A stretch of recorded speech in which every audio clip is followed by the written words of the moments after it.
Mərhəmətli və rəhimli Allahın adı ilə.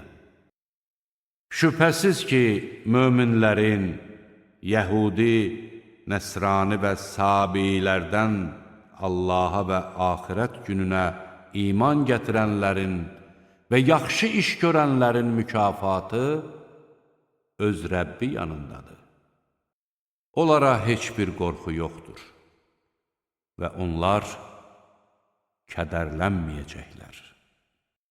Bir zaman sizdən əhdi peyman aldıq, dağı başınız üstünə qaldırdıq və buyurduq, sizə verdiyimizdən möhkəm yapışın və onun içindəkiləri yada salın ki, bəlkə Allahdan qorxasınız.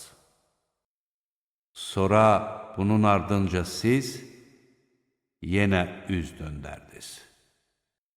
Əgər sizə Allahın lütfü və rəhmi olmasaydı, əlbəttə, ziyana uğrayanlardan olardınız. Siz artıq içərinizdən şənbə günü həddi aşanları tanıyırsınız. Biz də onlara mənfur meymunlar olun dedik.